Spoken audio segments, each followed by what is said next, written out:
Foster from the Women's Club of Haworth, and I'd like to introduce Mary Lou Boyd, longtime resident of Haworth, who is going to prepare and edit a documentary of the history of Haworth, which will be kept for posterity.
We have just taken you on a small tour of Haworth 1990.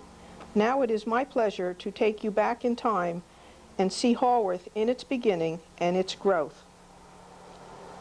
This is the sign which greets you as you enter Haworth from the south. This video cassette will tell you all about Haworth from its beginnings until today, October 24th, 1990. Haworth, then and now.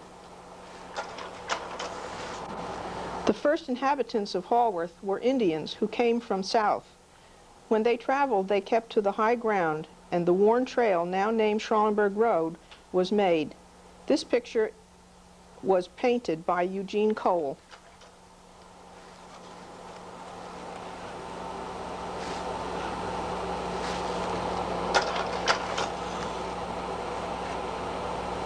There were originally 5 Dutch homes in Haworth, all facing east.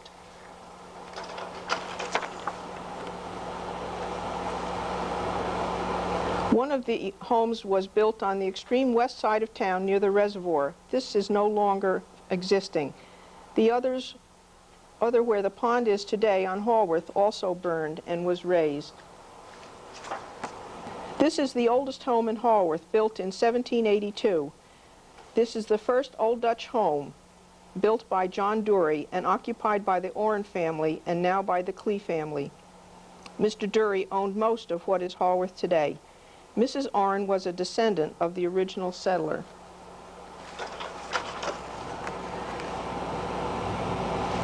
This picture is about 1930.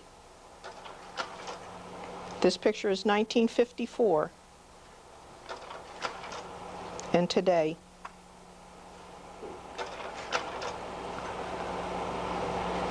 This is the Garrett J. Dury house sign on the north end of Schralenberg Road. This is the Dury Westervelt house, built in 1811, another Dutch home built after the turn of the century, about 1811 or 12, by the Dury Westervelt family, now occupied by the Belchers.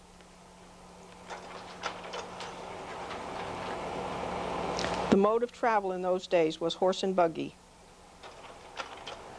This picture is about 1930. This is Mr. Westervelt Mount and his wife on their way to church in a horse and carriage. This was 1954 and today.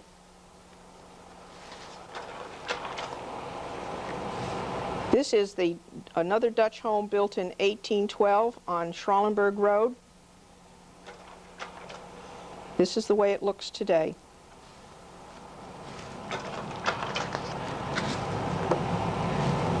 This is the home that was built on what is now the site of the pond down in Haworth. Was built in 1794, 600 feet north of the railroad crossing, just behind the pond.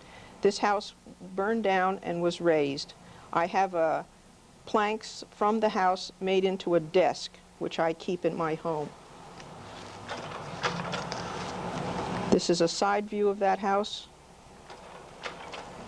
This is a view from the railroad crossing looking back at the Holbrook home. The Zabriskie Christie house was built in 1818. The Michels lived there for many years, our police chief. This is about 1930, 1954, and today. This is an aerial view of Haworth. This is a 1937 aerial view. This is the railroad going through town. This is the Main Street, Haworth Avenue, the school crossing. This is Schralenberg Road. This would be D'Angelo's Farm in Dumont, Chestnut Bend right here, and Schaefer's Gardens right here, and this is the Ordell Reservoir. This would be White Beaches Pond right there. This is another aerial view of Haworth. In 1989, this again is the railroad going through town. This is the new Haworth Golf Club here. This is the water company, Hackensack Water Company. All these little boxes down here are Dumont homes. This is Massachusetts Avenue. Haworth is very proud that they don't have little box match houses. This is all of the east side of Haworth, and this is the west side of Haworth. This is this school crossing, Valley Road. This is the Borough Hall, main crossing on the railroad track. This is the old mill. It was a lumber mill, and they made railroad ties, which were transported down to the railroad station and shipped for use.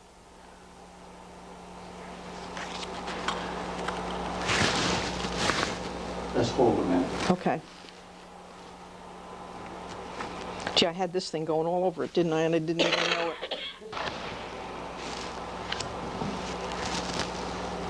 We ready? Okay. This pond is at the end of St. Nicholas Avenue on Brook Street, and it was large enough for a rowboat, and this is where the lumber mill was. Chucky Wendell fell into the pond, and his sister saved him, and the town felt that it was too much of a danger for children, so they dredged the water out, and this is what's left of it today. This is the brook that goes underneath Haworth Avenue from the old mill, traveling on down across Old Hook Road to the reservoir. Now we'll go downtown. This is Haworth Avenue at the intersection of Terrace Street and Haworth Avenue, looking up toward Tank Hill. Notice the lights on the side of the street, dirt roads. This road was built in 1906, and it's a double lane with oaks, elms, maples, chestnuts, and beech trees. It was the greatest place for children, never a sick one there. This was quoted from a brochure trying to get people to move to Haworth. Worth noting how many clever people are finding Haworth homes. This is the same location with the service station. This is Haworth Avenue, and the grocery store and the old Model T Fords. This is what it looked like in 1954.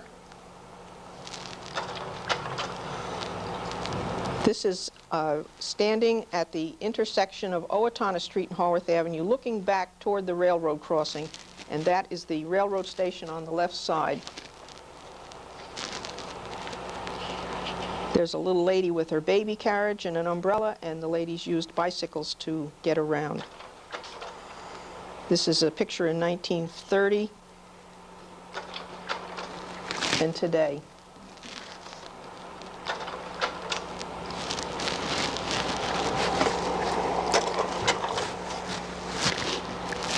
This is a picture of the green across from the railroad station, the steps going up toward the west side of town. This is the railroad station, which was built in 1883. The first railroad crossing was at Kipp's Crossing, up where Schaefer's Gardens is. On the opposite side of the other railroad station was Mr. Kipp's grocery store. It cost $5.50 to buy a ticket to go to New York City, round trip. The Haworth station opened in 1894.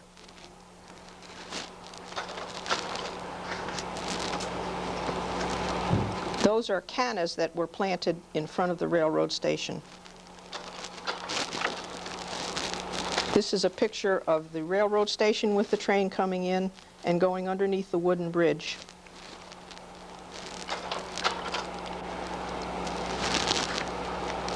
This is another picture of a train coming in from the north.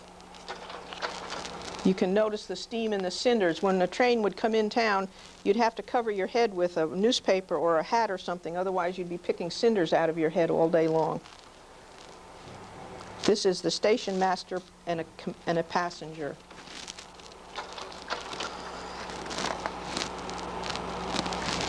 This is another picture on a snowy day of the railroad station.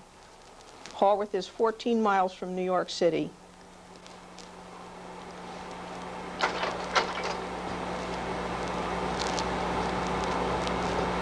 We had quite a snowstorm in 1947.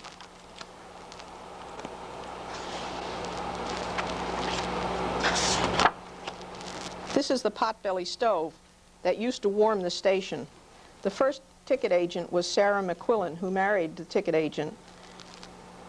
Western Union operators sent messages. He was also the express agent and the village postmaster. This is the railroad station in 1954. Notice there are no chimneys on the top of the building now. There used to be two. And there's, to the right there of center, you see a freight shed. This was normally locked, but some boys out for an evening of fun broke the lock and got in and took dynamite home and stored it in their garage. There was enough dynamite, they say, to blow up the whole town. Another incident in the life of the railroad station, most of the ladies would drive their husbands to work, to go to work down at the railroad. And they would park. They'd come out of their houses with their hair up in curlers, in their nightgowns, with the bathrobe on, and they would come down, drop off their husbands, and then go back home. Now, one of these ladies did this one morning, and she was in a hurry. She was thinking about things she was going to do during the day, and when she got down and opened the door to let her husband out, he wasn't there. She had left him home. This was Dorothy Pierman who did that. Then after they would leave their husbands off, they would come into the post office to either mail a package that had to get out that day, bathrobe and curlers, never thinking about how they looked. Eventually, in 1959, the passenger service was discontinued. This is a picture of the railroad station after it was deserted. You see that wagon there? The mail would come in on the trains, and they would pile it up on that wagon and carry it down to the post office, which was 1 block away. As you can see, this is a station in disrepair, and it had 2 fires in it, and one day it burned down, and that's all that was left of it.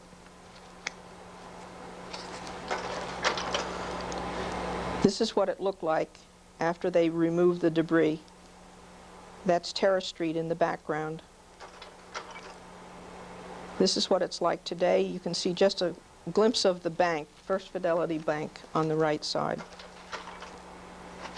This is a picture of the little wooden railroad bridge, and on the lower section is Silver Lake. We'll talk about that later. This is the railroad bridge from the east side looking west. That's the Catholic Church in the background. When the main crossing was closed because of repair or a train got stuck, we were the only town on the whole line that had a wooden bridge that we could get across. Most everybody else had to drive to the next town to get across the railroad station. One day, two cars got on the bridge, both thinking they had the right of way, and they refused to give in and back up until the police finally came and made one of them back up.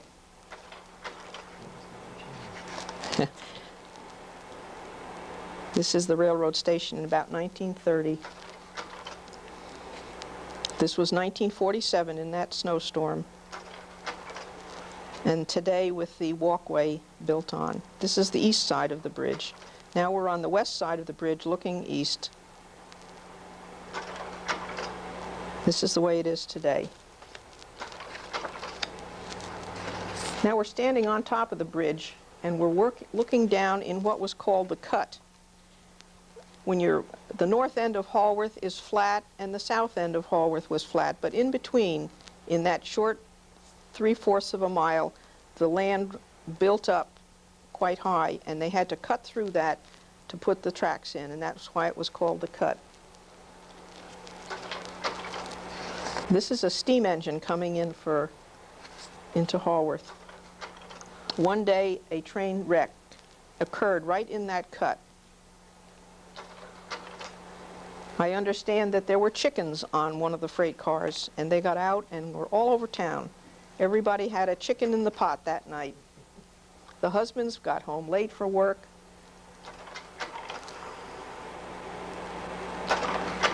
And finally they brought in the machinery to upright the cars and remove the mess.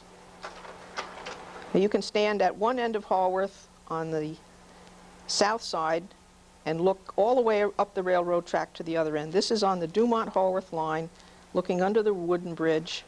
And this is at the other end of Haworth, at Schaefer's Gardens, looking back.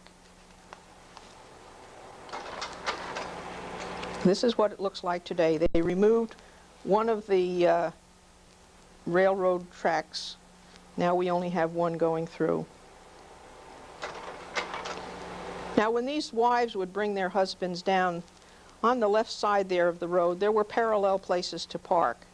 And they would bring their husbands down and park there. And the husbands, instead of walking down to the railroad station, they were usually late, so they ran down the banks down to the train to get on.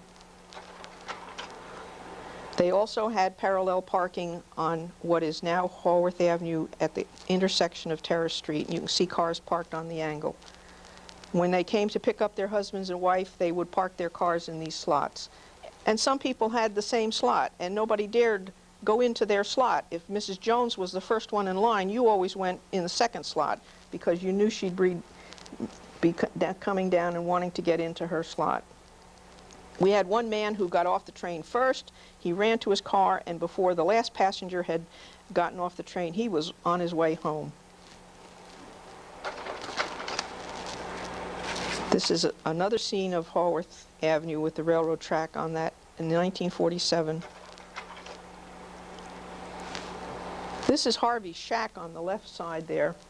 Harvey was the railroad crossing guard, and he had a stop sign on a long pole, and when a train would come in, the bell would ring, and he would get out and stand in the middle of the street, right about here, and hold up his stop sign to keep the cars from coming by.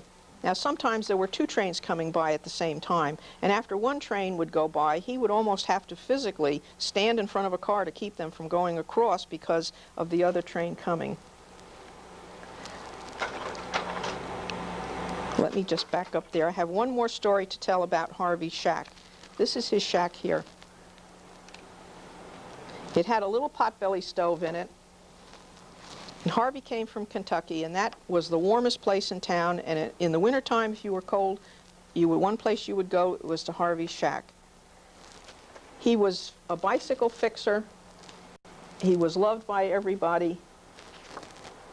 And there was a man who lived about 2 blocks away from the railroad station who was always late for everything. He would start off in the morning with his detachable collar hanging down, and he would have a plate in his hand with scrambled eggs, and he would eat on the way down to the railroad station.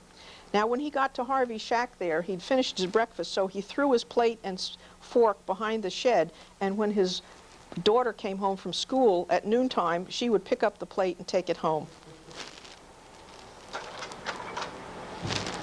Harvey retired when automatic gates were installed, and then he set up a newspaper stand under a sycamore tree.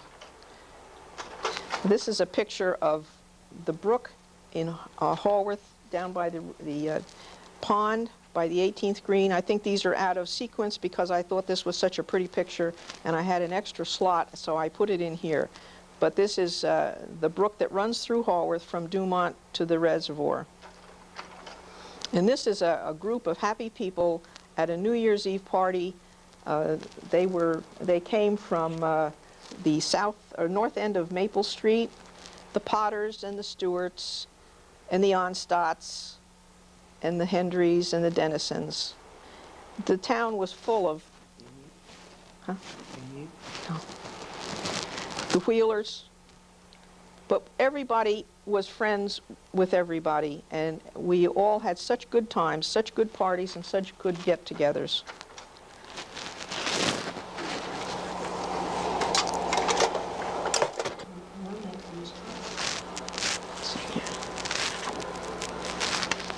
Okay, this is another picture of Harvey's shack, and I think that's me in front of the shack. I used to bring my bicycle down there, and Harvey would fix it all the time. This is a picture of Harvey when he retired. And this is a picture of him with his newsstand. Now, this is the Freedom Train, which came through Haworth on April 6th, 1975, coming underneath the railroad bridge. Many people in Haworth came out to see this.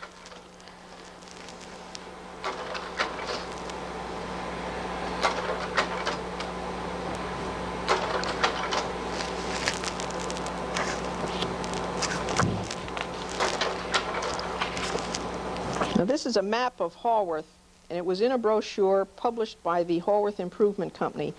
After the railroad came through, they were very eager to develop Haworth. The Boston Land Company and the Franklin Society and the Haworth Improvement Company were the 3 companies that built homes and sold them.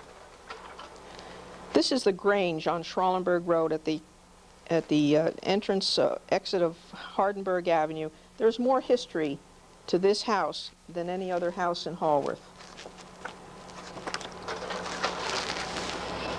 This is the way it looked in 1930. The First Episcopal Church was on this property at one time, and then it moved over to Maple Street. It was also the site of the meeting place of the First Congregational Church before the church was built. And when the schools burned down, the children were in the Grange and went to school there until it was built. This is 1954. This is the way it would look today.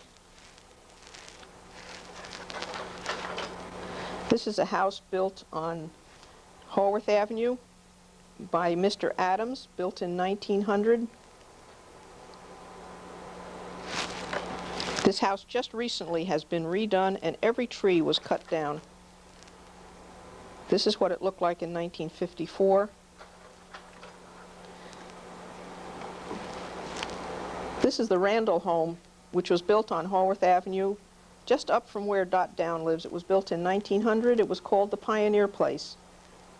It burned down, but if you walk up the street from the railroad track, there is a concrete steps there, and that was the entrance to the house. It's the only thing that's still there. This is what it looks like today.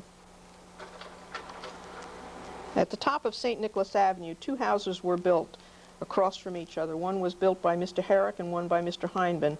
These were built in 1897. This is what it looked like in 1954. This is the Richards home on the corner of Harland Avenue and Park Street across from the tennis courts. This is a brownstone house brought right out of New York City, built in 1890. The Dunns lived there for many years, the Threfalls lived there, and it was just recently sold to another family who is redoing the house. This is the way it looked in 1954. This was the 50th anniversary of Haworth in 1954. That's why I have so many pictures that year. This is the Hodling Law House on the corner of Harland Avenue and Maple Street, built in 1870. This is the way it looked in 1954. This is Dr. Henry Hull's house on Harland Avenue, built in 1900, was called the Orchard Cottage. The elders bought this house and resurfaced the outside with brick. The Rows live there today. This is the A.B. Taylor house on Schralenberg Road. 252 Schralenberg Road was built in 1910. This is the way it looked in 1954. Del Hendrickson lived there. He was a mayor of Haworth. Foss Terry also lived there. This is Charles Dell's house on Schralenberg Road, 139 Schralenberg Road. It was built in 1950, and I understand there are 19 rooms in that house. This is the Dixon home on Sunset Avenue. It's no longer standing because it burned down. Mr. Dixon was the principal of the grammar school. The house burned down in 1905. It was on the corner of Paulson Place and Sunset Avenue. Mr. Dixon married Miss Littell, a teacher in the school system. This is Lucy Martineau's home on Schralenberg Road. Was built in 1895, and it was altered in 1912. This is Rosalind Carey's house on Garfield Street, built in 1894. Now, these are just some other houses that were built. They were in brochures to get people to move to Haworth. This is the Detroit house on Westview Terrace, built in 1914. And this is the first house built in that area of town. It's Haworth Avenue and Sunset Avenue. This house here is the first house that Betsy lived in when she moved to Haworth, Betsy Foster. And this is White Beaches Golf and Country Club. This is Sunset Avenue, and this was the first golf course.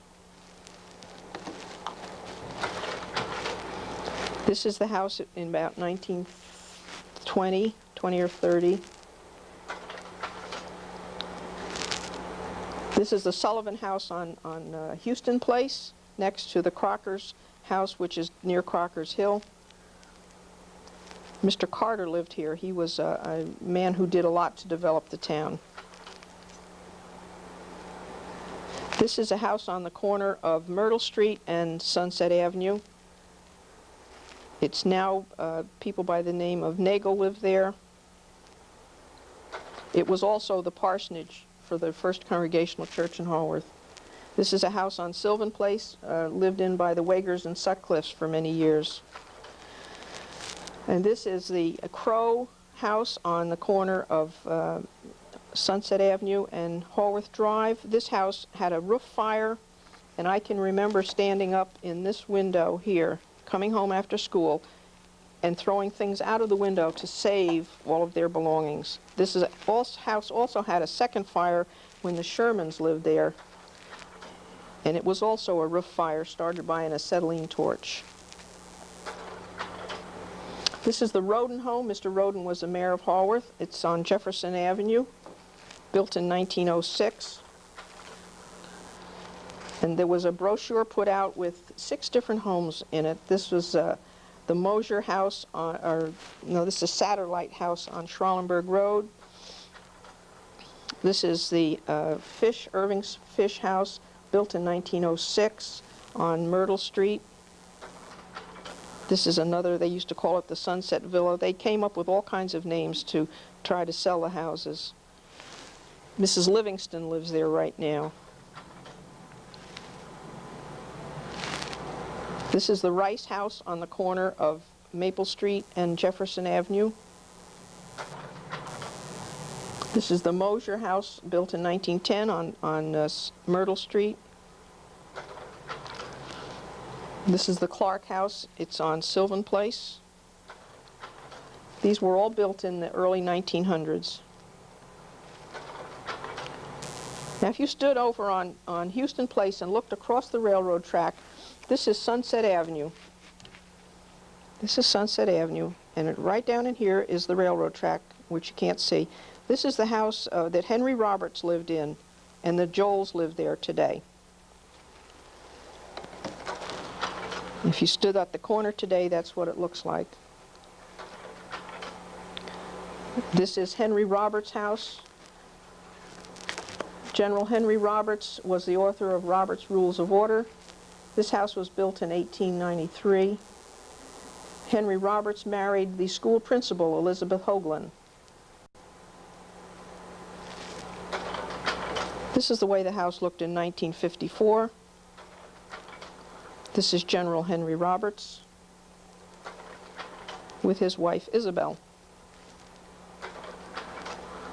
A sign has been put down on the dividing green in Haworth honoring General Henry Roberts. And I've put in just a few of the new kind of architecture that's in Haworth today, some of the new homes that have been built in the last 2 or 3 years. That one was on Onstott Way. This is the Spanish house that's built on the rise of Madison Avenue. This is the house off Schralenberg Road, Littlefield Way. And this is a house on Whitman Street behind Harriet Waters' house. Certainly doesn't look like the old homes of Haworth. Now let's get into the political life in Haworth. This is a picture of the first 5, 6 mayors in Haworth. The first mayor was William T. McCulloch. He was mayor in 1907. He owned the first car, the first telephone, had the first garage, the first phonograph, and was known as the first man of the community. He also had the first daughter. He lived on the corner of Park Street and St. Nicholas Avenue. This house was built in 1850. This is 1954. I always marveled at this little alcove up here. Great place to play hide and seek when you're kids. And to have a club and have your own little clubhouse way up there where you could look out. Henry Crocker was the second mayor of Haworth, serving from 1909 to 1912. He lived on Houston Place in this house.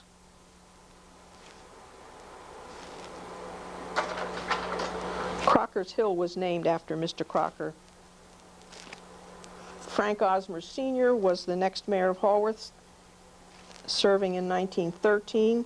This is a picture of Mr. Osmer Sr. with his wife Emma, his sister Frank Jr., who became a congressman from Haworth. And I also noticed that the gas can on the side of the running board, that's where they would store their gasoline. Look at those big round tires. The Osmers lived on Schralenberg Road in this house, halfway between Chestnut Bend and Hardenberg Avenue. This is another picture of the house. And this is Mrs. Osmer's, Frank Osmer's Jr.'s wife, and their 2 children, still living in Haworth. Another mayor of Haworth was Albion Clark. He served 2 terms, one in 1922 and one in 1930. This is Mr. Clark in the center with his hands folded on his lap with his counsel and his fire chief and his policeman.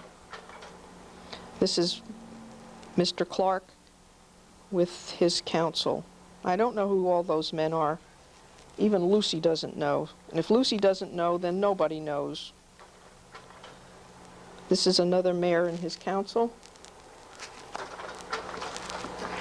Then the other mayors, from Mr. Surbeck to Doug McEachran, Herman Onstott, Carl Steinmetz came after that.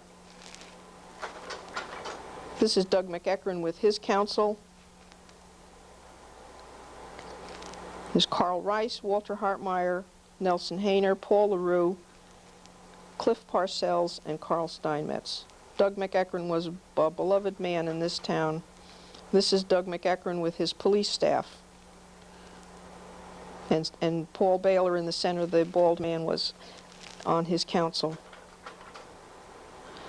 This is another picture of the big council table with at a council meeting. The man in the right, the elderly man, was John Reynolds.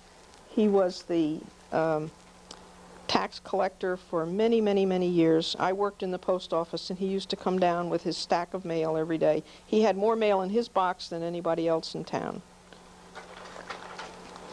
This is Carl Rice with his council. I see Frank Mason, Bert Bellows, Les Tillinghast, Walter Hartmeyer, Nelson Hayner, and Carl Steinmetz, and Virginia Michelle, the church clerk, borough clerk. This is a picture of Clint Simmons, who was the tax assessor, Mr. Hobelman, the engineer, Baum. Okay.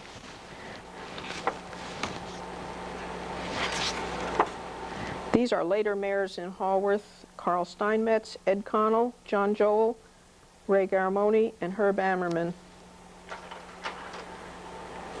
This was the bicentennial flag-raising ceremony when the past mayors that were living were there. That's Herman Onstadt on the left, Carl Steinmetz, Bert Ammerman, Frank Osmers, and Ray Garamoni.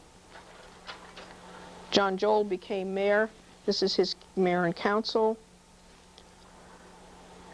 I see Mike Labosco, Harriet Waters, Harlan Bliss, John Hyland, Barbara Shotliff, and Joe Dell, and Virginia Michelle, the clerk.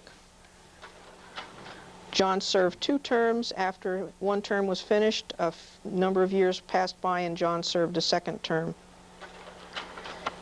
This is John D. Rienzo, our present mayor, with his councilman, and Ann Fay, the borough clerk.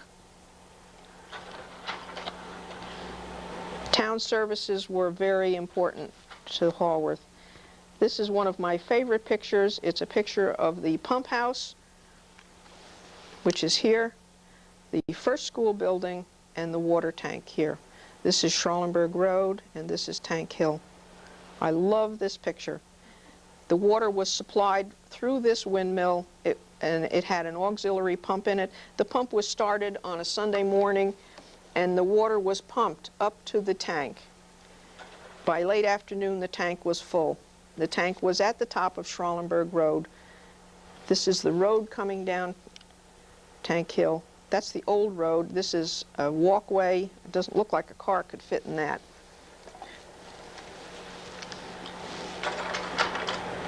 Then the tank was full, and centrifugal force, gravity, was what fed the water into the different homes in Haworth. This is the spring in 1954.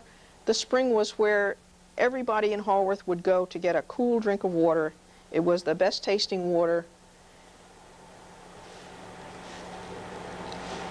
The only problem is that someone got hepatitis and they blamed it on the well, so the well was capped, and that's the way it looks today.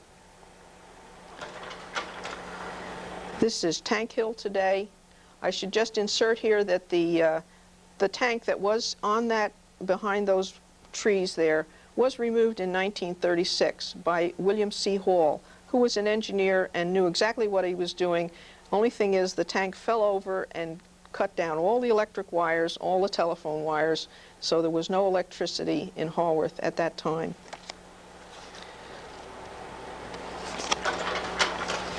Today we get our water from the Oradell Reservoir. Our water works were put in 1906. We had 20 hydrants and 36,000 feet of piping. The Hackensack Water Company was established in 1869. These are pictures of the reservoir, a great place to walk, jog, bicycle, see the beautiful scenery. This time of the year when the trees turn, it's the most beautiful sight. The new water company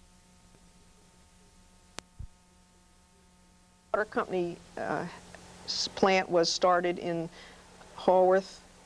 These are pictures of its construction.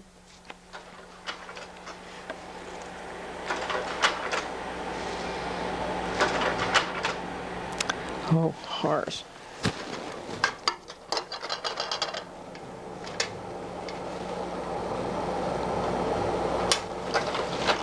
I can't have Mr. Payne upside down. But when they dredged out the reservoir, it established what we called the desert, which was a lot of sandy places. And this is Mr. Payne in the desert.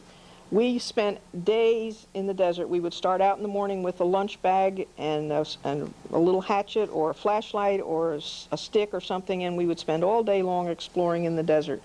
Great place to play, and many, many people in Haworth spent their childhood exploring in the desert.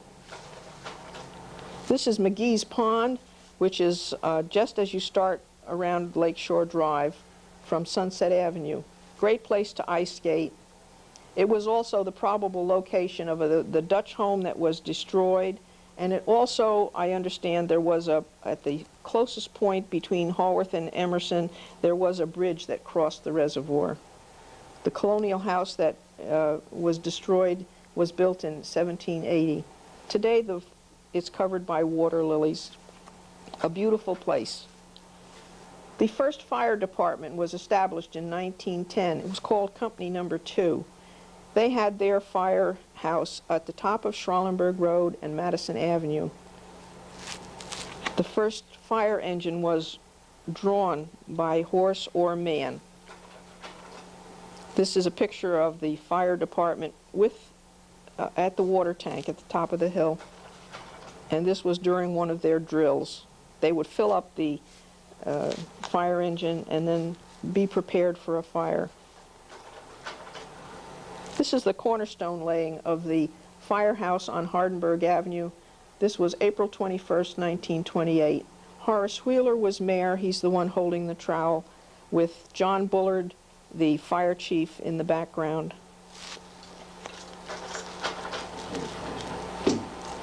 This is another picture of the cornerstone laying. The little boy on the right with the checkered jacket is Hossie Wheeler, who works in our post office.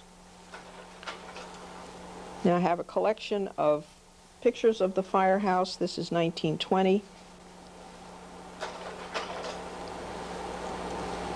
This is a picture of the fireman in front of it, and if you notice this back here, there was someone sitting on the back of the fire engine and someone didn't like him, so they scratched the negative, and if you look closely you'll see there was a man sitting there. I don't know who it was, but they got rid of him. We often joke about that picture.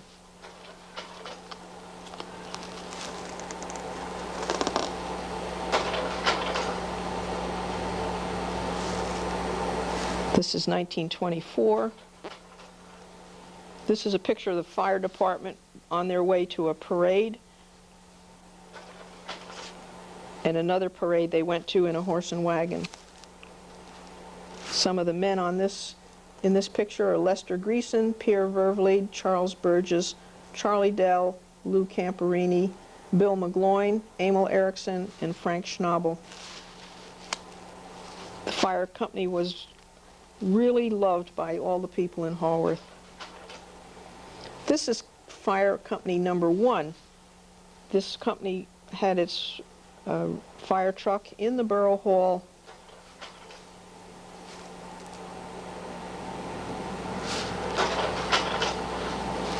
This is where the fire truck was kept, right? There was a door there, and that's where they kept their fire truck. This was called the Green, between the railroad station and the Terrace Street. Now one day, the men who were very, very proud of their fire engine, one day they went to work and they left their keys to the fire truck at home. And it just happens that a house on Hardenberg Avenue caught fire, and Helen Fife, who was one of the older distinguished ladies in Haworth, knew how to drive the truck, so she got all of her ladies together. They got the fire truck out and drove to the fire, put it out, left hoses strung all over the street, and when the husbands came home that night and saw that the garage was open and their fire truck was gone, they were devastated. Who could have done this? And then they realized they had a big mess to clean up and that their wives had done the job. This is the same house today. Notice the lowered roof. The fire took place in the roof. This is the ambulance corps. The first ambulance corps was started in the 1940s. This is the ambulance truck in 79. That was, and the 75th anniversary of Haworth. That's it. Okay.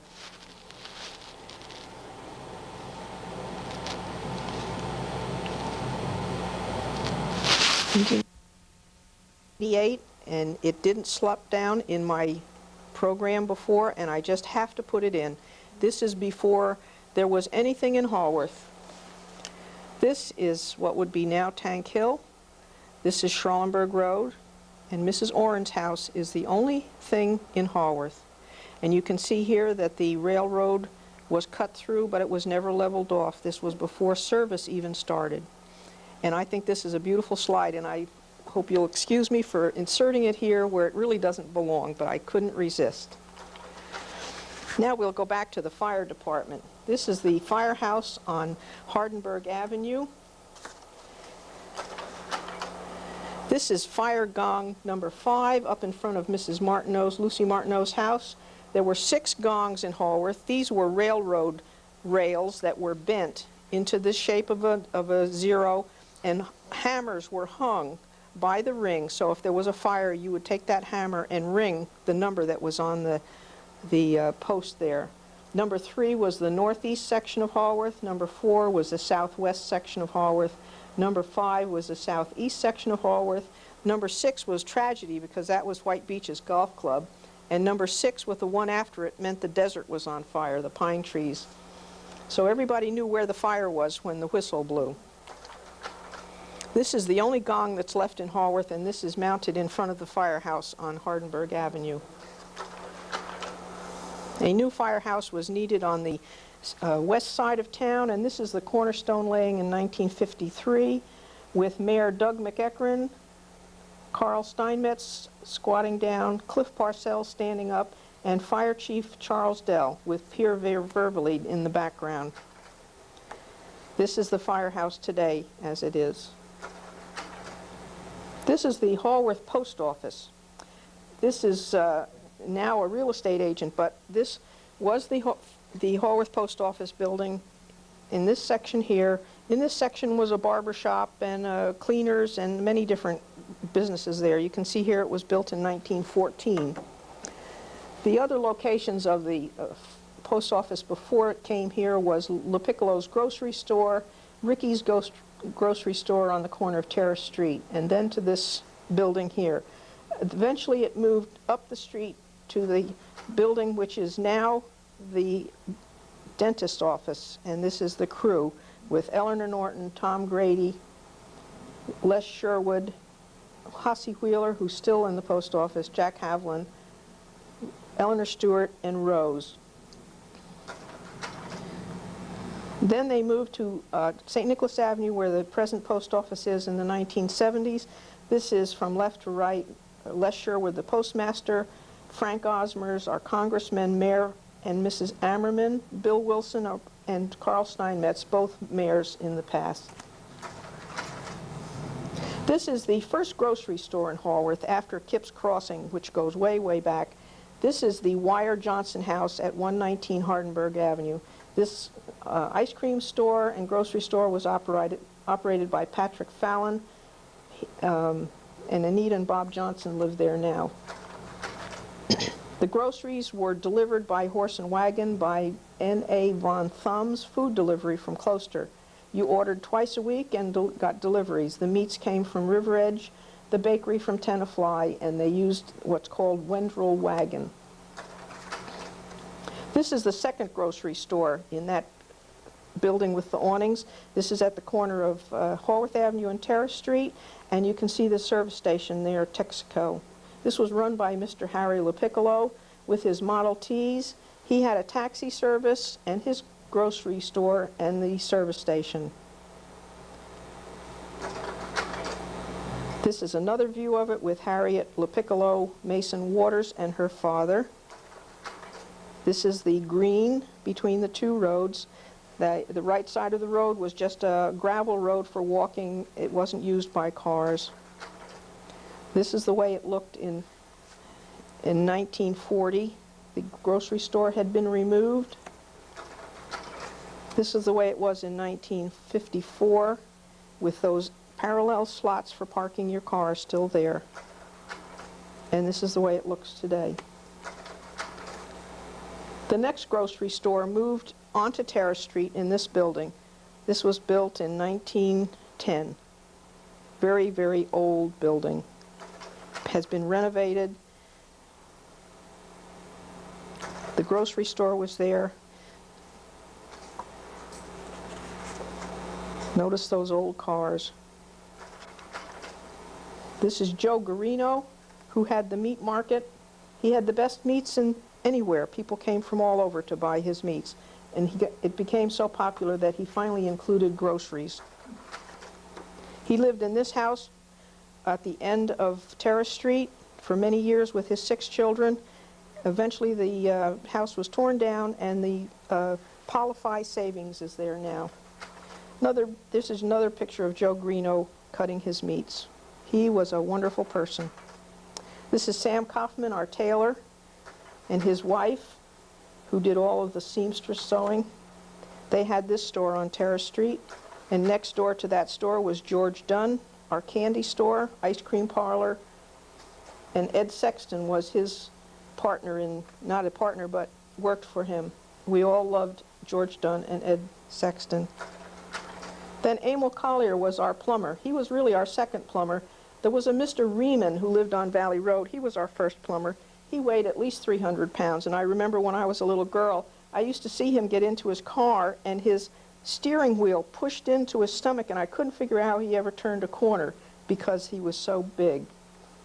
But anyway, Emil became our second plumber. And Emil lived in this house. This is taken from the service station across the park. And this is his house just recently. Emil died in 1984. The fire department used his house as a drill, and this is what it looked like after they had that drill. And then it was demolished. It's always been said that Emil never sent out bills to anybody unless he thought they wouldn't pay him. People paid what they thought they owed, and the money poured into his business. Always there day and night to help everyone anytime. This is what it looked like when they demolished his house. Everybody knew Toby Robinson. He was blind. He lived over on Chestnut Street, and he would walk from his house up Hardenberg Avenue, down Schralenberg Road, and down Tank Hill, and he would spend his day sitting in the railroad station and in the front of the post office, and the people of Haworth supported Toby with their donations. Schaefer's Gardens over on Lakeshore Drive by the railroad track was first owned by John and Marion Francis. They bought the business in January 5th, 1934, and they sold it in 1940 to the Schaefer family. This is the Schaefer family, 3 children, grandchildren, mom and dad. Now it has already been sold, and there are new owners at Schaefer's Gardens. We have one establishment in Haworth, a restaurant. It was originally it's located down on Knickerbocker Road and Hardenberg Avenue, and it was a main thoroughfare north-south, and people would stay at the Pierrot's restaurant. It was called the Antlers in those days, and they would eat there and stay overnight. Now this is Pop Weiss. It came time when they needed someone to take care of the town. In 1915, Pop Weiss became the first policeman, the dog catcher, the truant officer, the fireman, the parks tender. He drove the fire engine during the day, all one man and all on foot. He lived at the corner of Haworth Avenue and Haworth Drive. Then there came an ad in the newspaper, and it said, "Help wanted, one constable, impeccable character, honest, resourceful, intelligent, strong, able, conscientious, to serve as fire warden, dog catcher, and must keep the park circle clean, neat, and beautiful, free of dogs, horses, and cats. Do not apply unless you have a good, fast motorcycle." So this man on the right there in the police uniform, Ed Menzie, had a motorcycle, so he answered the ad, and he was hired as our first policeman in 1923. He had his police station quarters in one little corner of the building on Terrace Street.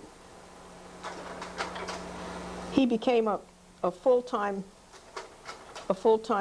constable in 23. He was the patrolman in 1925, sergeant in 1925, later in the year, chief of police in 1928, and he retired in 1963. And he was hired because he had a motorcycle. The first police car was bought for him in 1927. This is Oscar Johnson. He became our second policeman. He's the father of Bob Johnson, our school crossing guard. He saved a family from death one evening. Late in the night, a fire at the end of Terrace Street and St. Nicholas Avenue, the Cowans' house caught on fire, and he went in and rescued the family, something he's always been awarded for.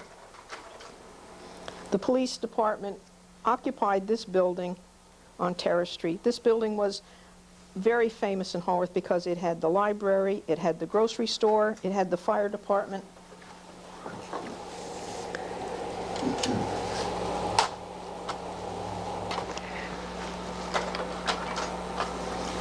This Henny, as we called him, and Chief were the only police in town working from 8 a.m. to 8 p.m. at night. We would sit around the big borough chambers in the police station, and Henny would be up there at the desk reading his newspaper, and we just were a great family, so to speak, because we never did anything that really bothered them where they would kick us out, but we had an awful lot of fun in the police station. They had a little jail there, so to speak, and we would ask them to lock us up because we were criminals. This is a picture of Chief in the 40s. During World War II, Camp Shanks processed prisoners of war. 3 of them escaped, and the word came through on the police radio that these 3 prisoners escaped, and Mr. Shear, who lived on Owatonna Street, spotted them sleeping at the police pistol range on Valley Road, which used to be the old Valley Fuel Company. So Chief got his car and went down there, and he arrested them. And he marched them back. This was on a Sunday morning, and he marched them down Valley Road and turned right, going past the Congregational Church, and Emmy Cato was coming out to go to church. And he said, "Good morning," and Emmy said, "Good morning," and then Emmy looked down at the gun, she looked down at the 3 prisoners, and she fainted dead away. Her husband had to come out and drag her in the house. In the meantime, Chief marched his prisoners to the Borough Hall, to the police station, where they were returned to Camp Shanks. And these were the only prisoners that ever escaped that were caught, and the Camp Shanks never lost another prisoner, thanks to Chief Menzie. This is Chief in 1954, and when we were growing up, you can see the flagpole there. We would beg Chief to let us put the flag up in the morning and take it down at night. If we were good, he would let us do it, and we were very careful never to let it touch the ground. Police Chief Menzie retired in 1963. This is a picture of Terrace Street. In the 40s, it shows the grocery store, the Borough Hall, the fire department, the police station, the post office, the cleaners, and the barber, George Dunn's candy store, Joe Garino's meat market, and there was another Mr. Jagger who had a grocery store. Such a great place to come. But we used to say it was dead as a doornail when we were kids, and this is what we always complained about. Never anything to do, and this was a Sunday afternoon with Terrace Street dead as a doornail. Even today, sometimes I go down there and there's only 1 car on the whole street, and I say it really hasn't changed in all these years. This is a picture of the green. In front of the police station is the green, and there's the flagpole there. And you can see here the fire gong. That's where the fire gong was for that area. This is Pop Weiss and all of the policemen that served. On the left, Oscar Johnson, Henry Grittenberg, Robert Bender, Bob Ackerman, and Mike Michelle. This is a picture of 1954 of the downtown area. The green was there. We used to get out there and play football. We'd ride our bikes. We'd eat picnic out there. It was just a great place to grow, to learn to know each other, to get along. This is a picture of Police Chief when he retired in 1963. This is the picture that was on the program. Chief was gassed in the World War #1, and they said he would never live, but he lived to be our police chief, and we were so proud of him. This is the green after the police moved over to the other building. On the right there is the First Fidelity Bank. This is a picture of the First Fidelity Bank from across the street at the gas station. And this is the way Terrace Street is today. You can see the building has been changed so much. They closed up the windows. There was a door and 2 windows here. They closed that up, the awnings. It had all been rebuilt. This is Police Chief Mike Michelle. And this is Mike Michelle with his patrolman, Bill Brenzel, Gagliano, Paul Anthony, Don Ryan, Bucky Bain, Bob Ackerman, Louis Harrowit, and Sandy Sanders. A big family. We all were like family in town. Our present police chief is Bob Ackerman, who served as a patrolman, a sergeant, and a lieutenant. This is just another picture of the new parking lot in downtown.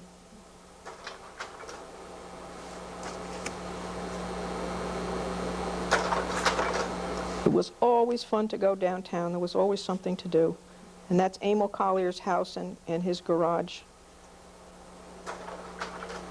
And I will insert there someday the new buildings that were built on Terrace Street. I haven't done that yet. This is Stevens Place, this 1947 snowstorm again. This was, to us as children, to we as children, was a very eerie type of road. It was surrounded by trees and bushes. It was black cinder, and when you got to the end of it, there was nothing but woods, and we were afraid there were ghosts and goblins in there, and I never walked to the end of that street by myself.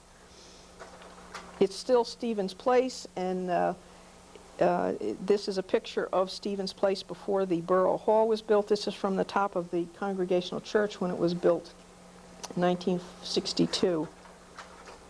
This is an aerial view of the Borough Hall being built. This is the First Congregational Church. This is Haworth Avenue. This is Terrace Street with that famous building. The service station is over here. And this is the old post office. And see these buildings back here where the hardware store is today? That hadn't been built yet. This was still Joe Garino's house, and this was the municipal building that we're in right now. Of course, we're in the library section right now, but this is the building, and it was built in 1963. And this is the way it looks today. This is the DPW garage down on Park Street. This was built in the early 1920s. Not that 47 snowstorm, but they had snowstorms then. And this is the way the Borough Garage looks today. Now I think we'll hop in the mayor's car, that little old blue convertible that we saw back in the program, and we'll just take a tour of Haworth, looking at homes and streets. This is Hardenberg Avenue, looking up toward the top of Tank Hill. This is the same picture today. This is the picture of Mr. Wade's house at the top of the hill. It's been renovated, and then they built this Spanish-style house just down the hill from there. This is the way Mr. Wade's house looked before they cut all the trees down and rebuilt it. This is Schralenberg Road. This is Schralenberg Road looking south.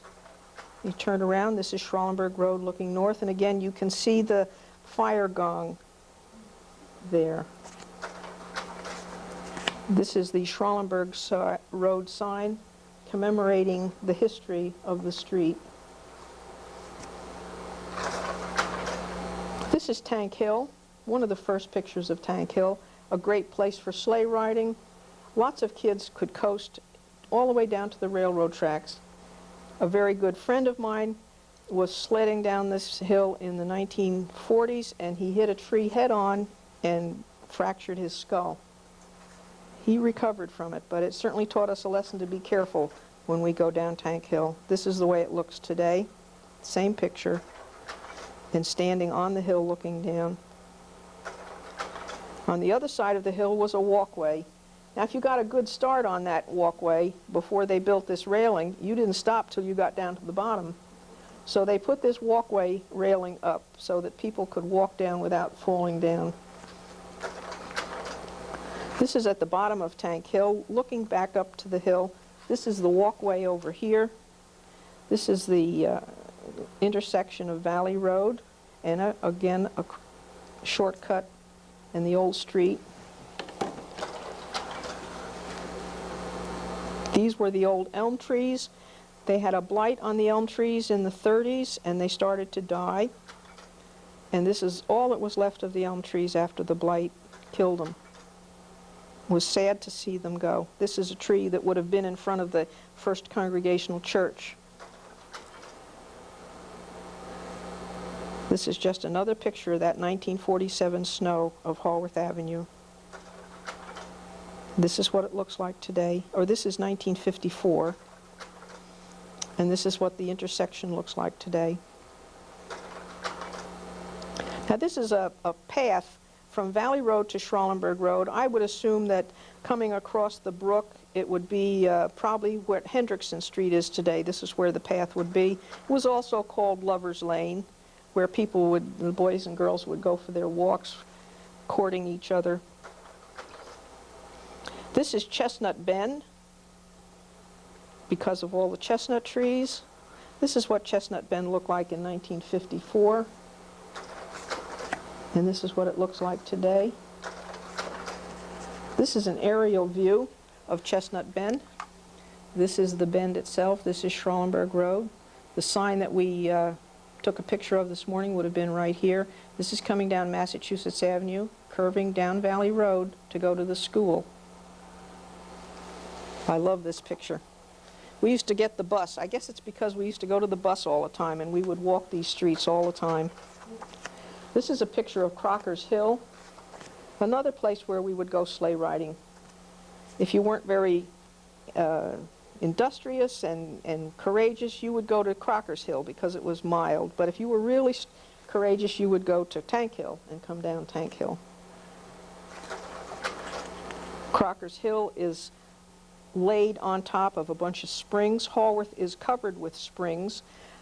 When the roads are finished, the water will ease its way out and break a little hole, and you'll see water trickling down the street.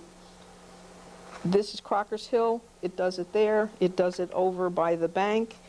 There are little springs everywhere in Haworth, just under the roads.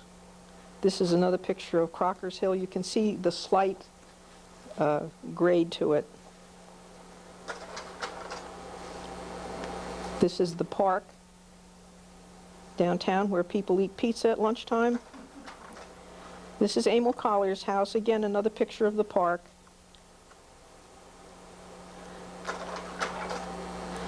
If you go down past the hardware store on St. Nicholas Avenue and head down toward the brook, this is the old bridge that went across the brook. And in the background is Mrs. Conrad's house. I'll tell you about Mrs. Conrad later on. This is another picture of the brook and the crossing.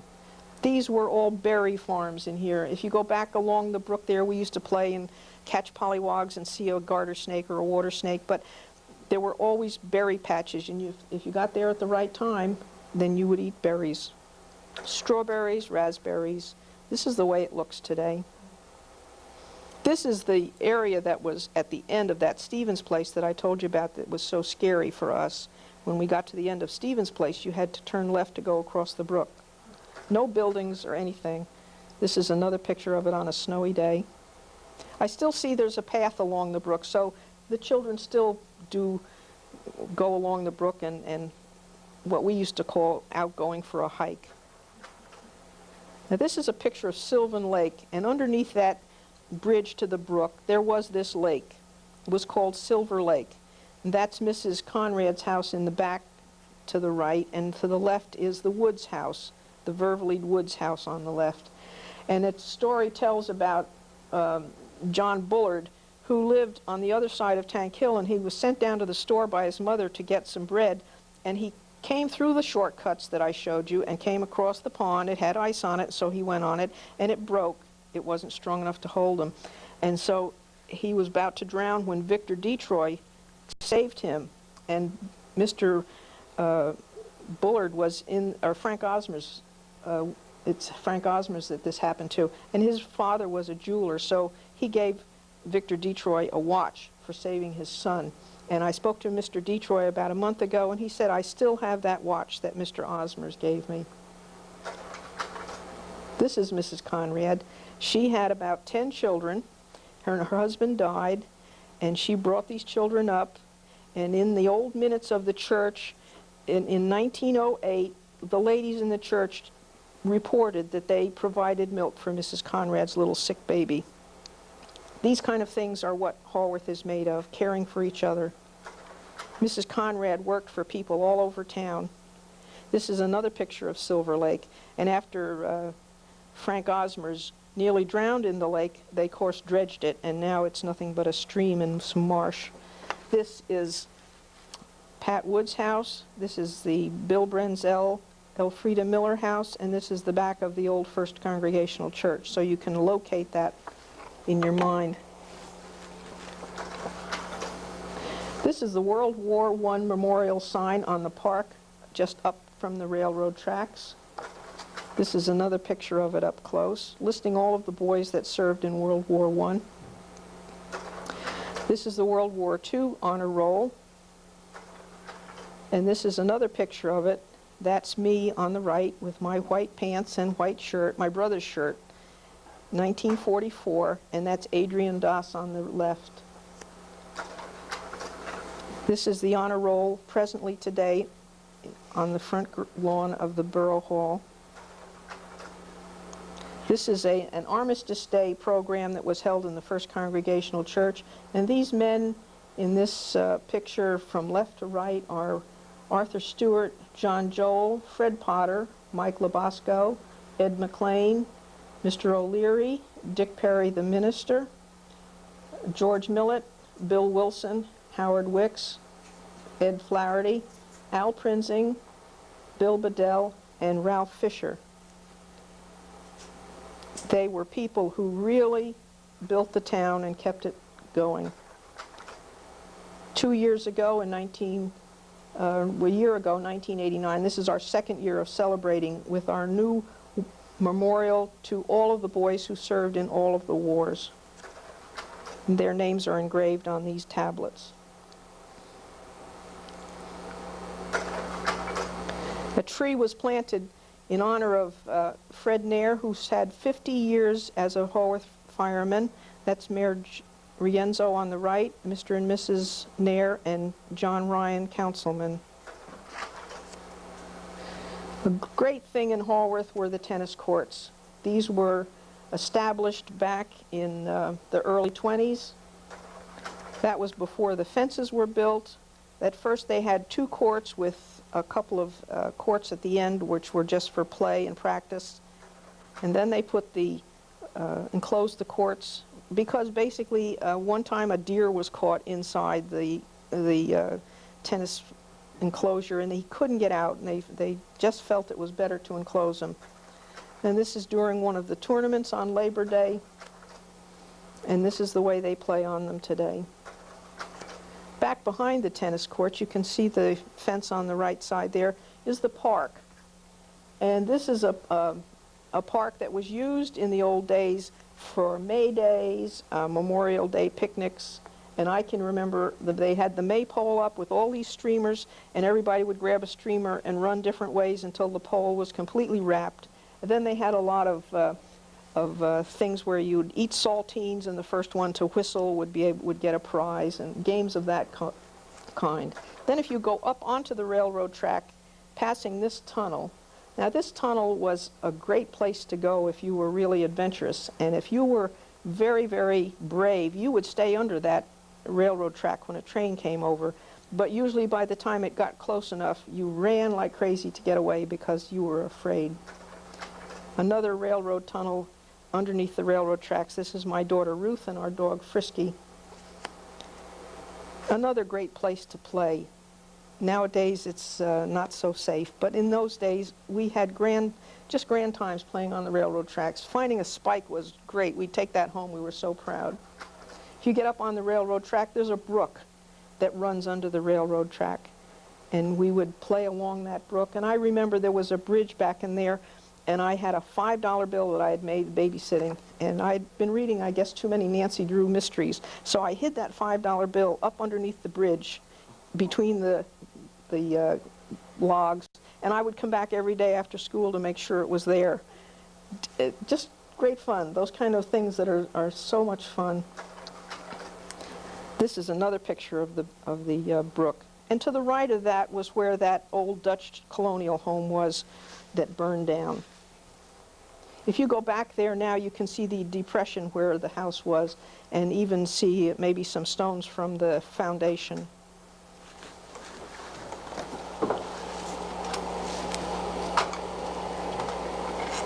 Religious life. Haworth was started with great religious beliefs, a town that was nothing but farmland. And the first building that held any kind of a church service was the Grange, again this beautiful home on Schralenberg Road. And the members of the First Congregational Church, there were 18 original people who started the church. They met in this home and had their Sunday services. Then they built the church on the corner of Owatonna Street and Haworth Avenue in 1908. And this is the first church service that was held in the church. Our first pastor was Reverend Jones. Now, Mr. Jones was bald. The church sanctuary and the altar was a half-moon type architecture, and behind the half-moon ceiling were light bulbs that illuminated the sanctuary. And we would sit there in church and count the reflection of the light bulbs on his head. It was just fascinating. We had so much fun doing that. He played the piano. If the organist, Mrs. Paul Shade, if they were sick, he would go down and he'd play the piano for the hymns. One time he had laryngitis and he got halfway through his sermon. He said, "I can't go on," and General Henry Roberts came up and finished the sermon. And another thing, being close to the railroad tracks, when the trains would go by on a day and the windows were open, they would stop everything until the train went by, and then they would continue preaching. Mr. Jones served from 1909 to 1925. Our second pastor was Mr. Richards. Mr. Richards served two churches, the First Congregational in Haworth and the First Congregational in Hackensack. And one snowy night, he was on his way from Haworth to Hackensack. The Harvey who would hold the sign had gone home at 7 o'clock, and it was about 7:05, and Mr. Jones came down from where the school crossing is, and in crossing the railroad track, the train was there, and it hit his car, a brand new car, and it pushed it about 50 feet up the railroad track, and he was killed instantly. He had been in the pastorate for about a year and a half. This is a group of boys from the Sunday school class on the front steps of the church. Notice the hats, the coats. This is a Boy Scout dinner held in the church buildings. Our next pastor was Mr. Buer, and he served from 1927 to 1937. Whoops.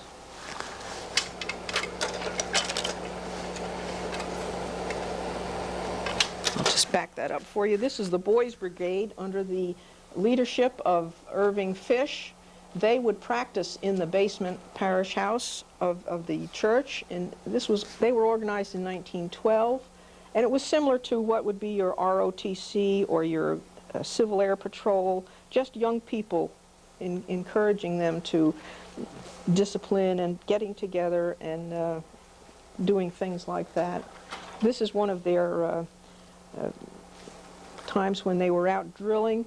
This is at the bell tower, which was between Haworth and Demarest. Before we had any fire whistles, we shared this bell with Demarest.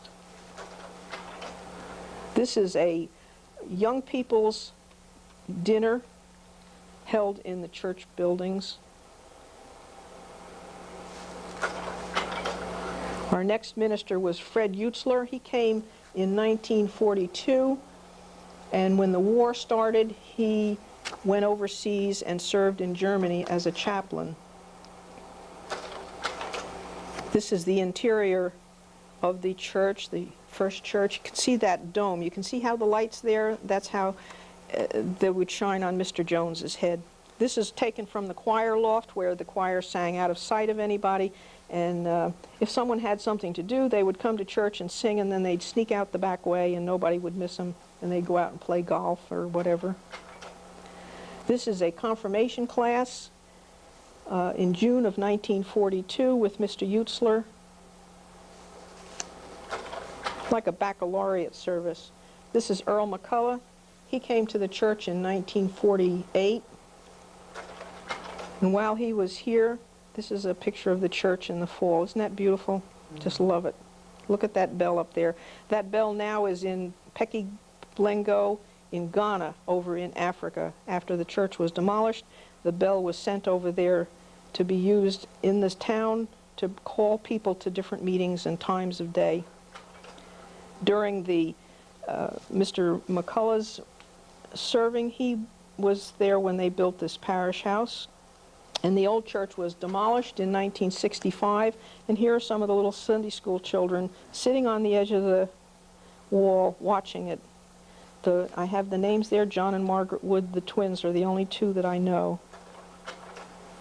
This is the new church building, which was built in 1962. And our present pastor is Ronald Stegall.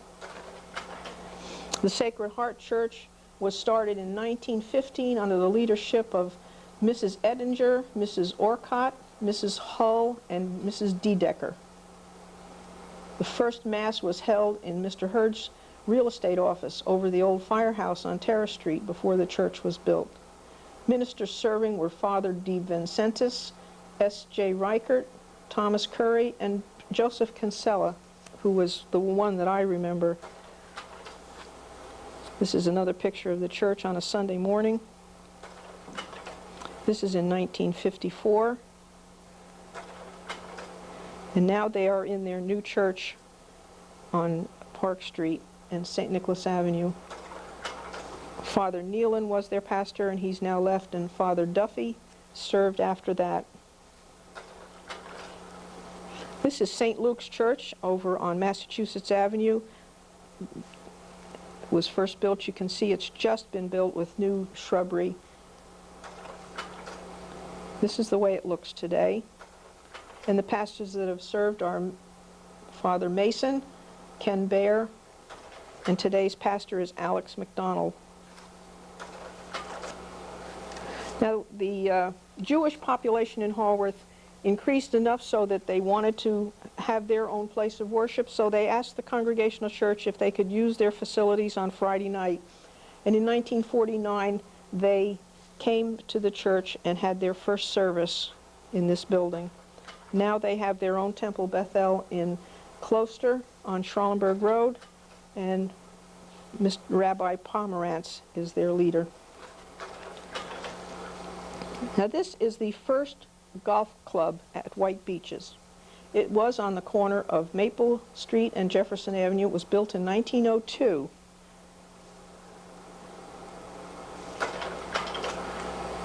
This is what would be in front of that golf club. This is a picture of Aubrey and I when we first met. This is the field in front of my mother's house on Jefferson Avenue. And this area right over here that I spoke about before is where that Episcopal church was. Right in this area here, there used to be a foundation there.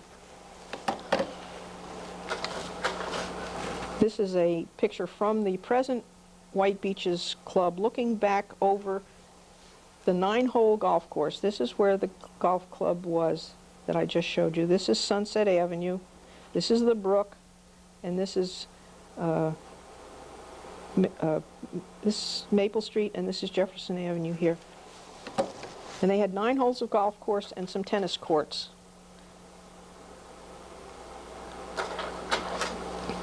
This is what it looks like today. Part of the area was sold and there are houses there.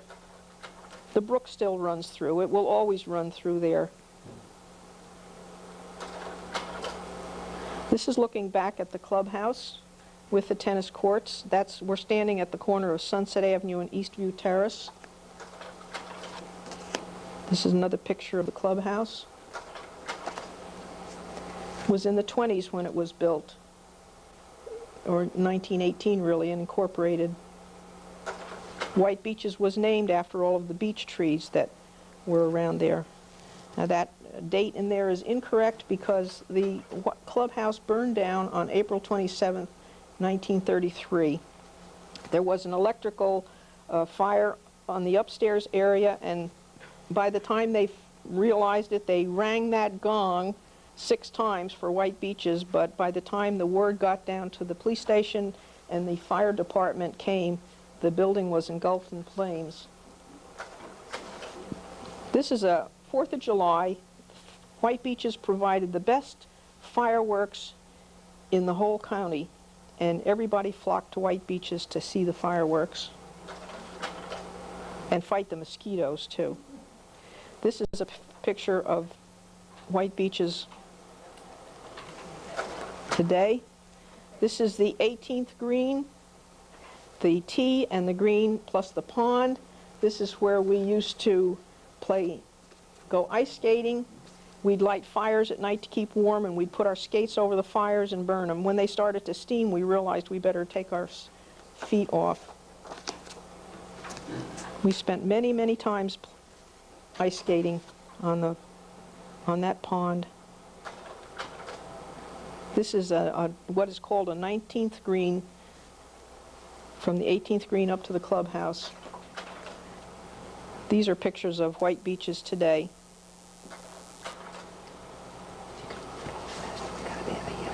Okay. When we were kids, we used to hide behind those bushes and watch all of the people go into the parties at White Beeches, all dressed in their fancy gowns. This is the bridge that runs under the Sunset Avenue Brook over to the reservoir. One time an airplane landed on the field on the golf course. That was a great occasion when everybody came to see that. Camp Merritt played a big part in Haworth history during the First World War. These were volunteers that went to the canteen to help serve coffee to the fellows that went overseas. This is the community house, which was brought over from Camp Merritt. These were buildings at Camp Merritt. For $1, the church bought these buildings, and they were brought over and mounted on lolly columns next to the old church, and underneath it ran through this brook. We had a little brook running underneath there. It was a place where everybody came. They had plays, dramas, Boy Scouts. The first library was in this building. They had dinners. This is one of many plays that were presented on the stage at this building. The Women's Club was the major force in the drama department, which presented these plays.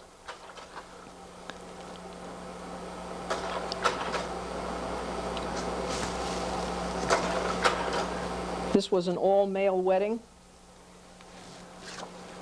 which brought a lot of laughs that night. Then after the building served its purpose, they didn't use it anymore because it wasn't safe. You can see where the roof caved in, and this is the snow of 1947, and that's the way the buildings looked. They were raised in 1948. These are just some pictures of things that happened in the building. This evidently was a 4th of July party, costume party. They had a softball team that dressed up as a women's team. I think that really was the fire company. This is Ed Schramm and Frank Burnett. This is the 50th anniversary, and this is the reviewing stand on Schallenberg Road, and this is Cora Oren, who lived in the house, the oldest house in Haworth, and these are all her friends who sat on her lawn and viewed the parade. This is Frank Osmers, who led the parade as the guest honor, and I'll just show you some pictures of the parade.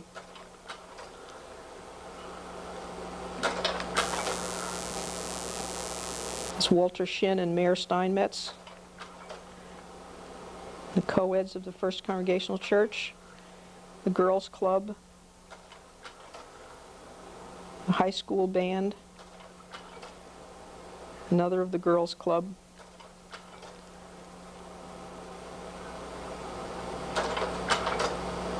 This is the raising of the bicentennial flag on the green in front of the Borough Hall. And we had a parade that day, too. This is Bob Johnson, who's our school crossing guard.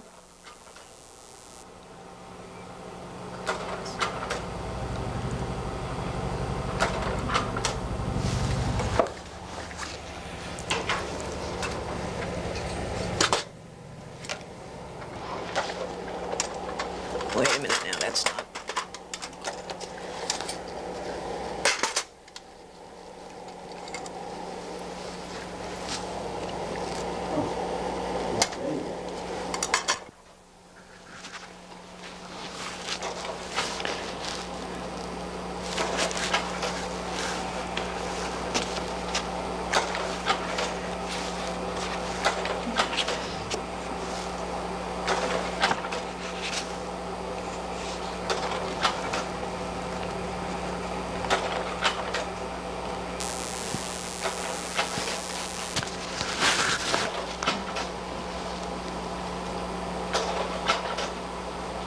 This is the Women's Club float.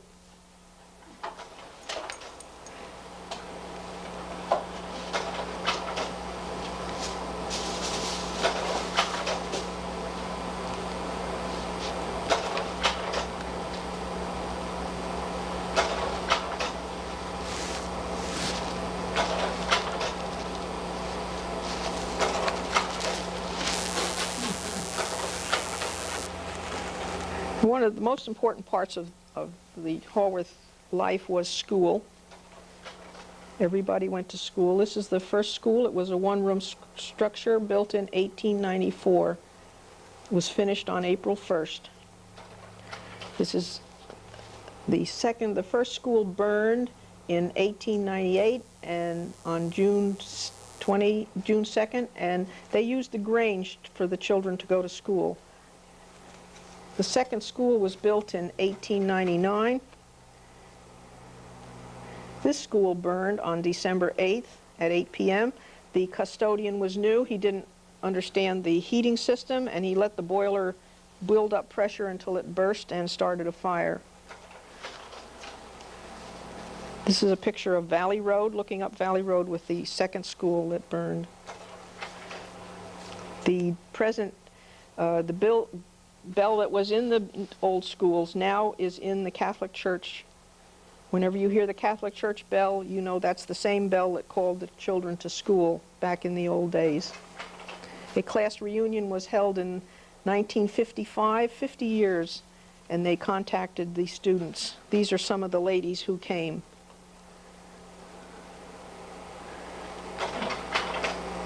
This is the next school that was built, the third one.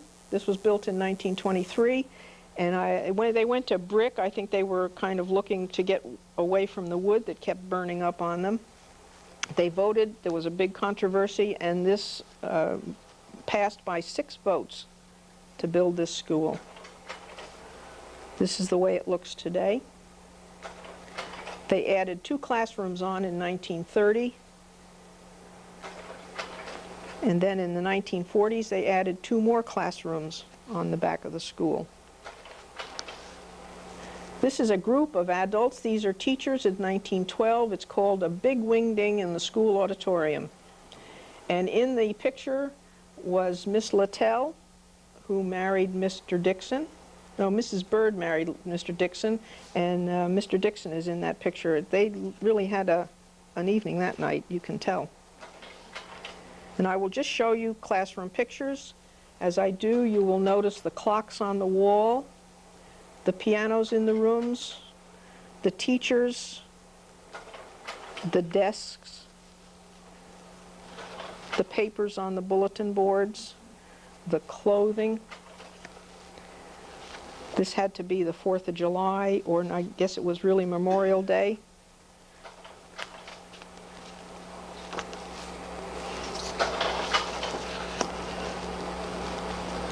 Harriet Waters is in this picture. This is Harriet Waters. who still lives in Haworth today. This is Victor Detroit, the little boy that drowned and got the watch. Well, I mean, he was drowning, but he was saved.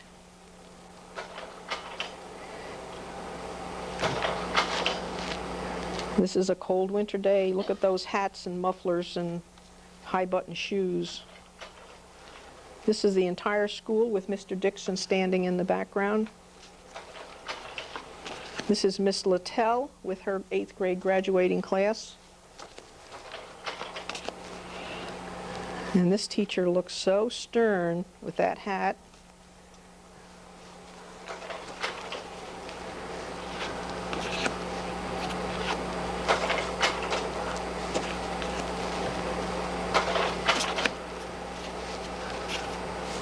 You can see that school was very important in those days.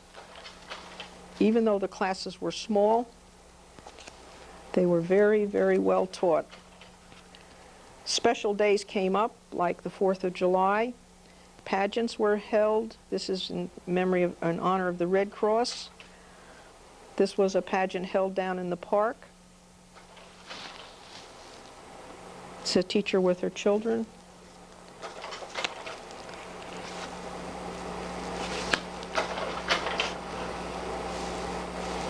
Can you imagine the girls dressing like that today with their jeans and their sweatshirts?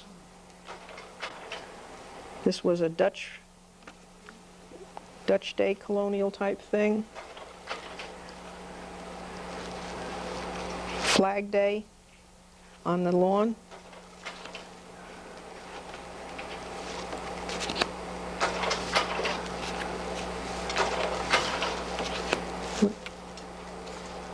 Henry Kaufman became our principal in 1937. He was loved, most loved by everyone. Such a fine man.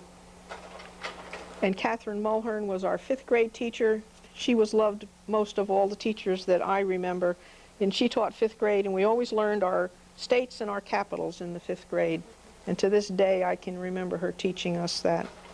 The school was used on Election Day, and this is the voting on Election Day. People standing in line.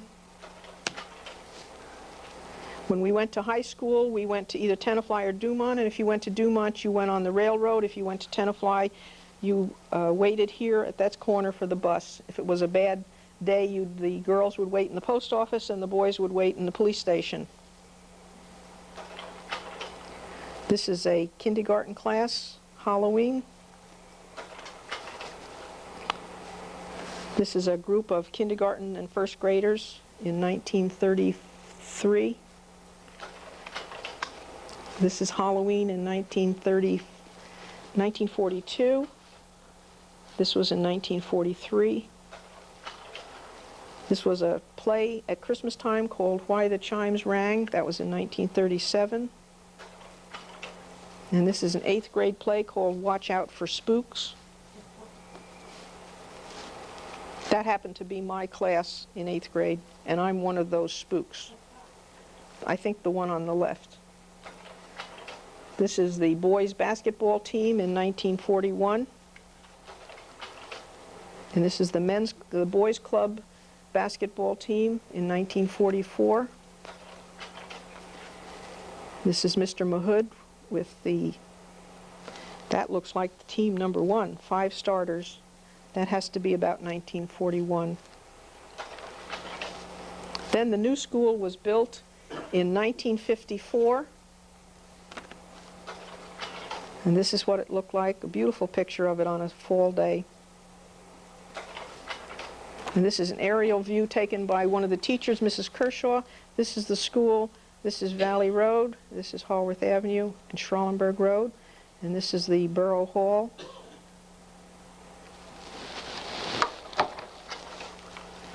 One of the newest additions to town is the pond across from the Borough Hall, and this is when it was being built. And as I understand, it was to get rid of the mosquitoes, because there used to be a pond in that area there a long time ago, and I remember a story where they said a horse and wagon team went into that swamp and they sunk in this quicksand and you never saw them again. This pond was built during John Joel's rain. This is what it looks like today. The last thing that happened in the park was the dedication of the gazebo in memory of Dr. Dorney, the principal who died suddenly. I pray that after viewing this video program of Haworth, you will be proud to be a part of this town, its rich heritage, its past, its present, and its future. There will always be a light on the First Congregational Church spire to locate our beloved Haworth.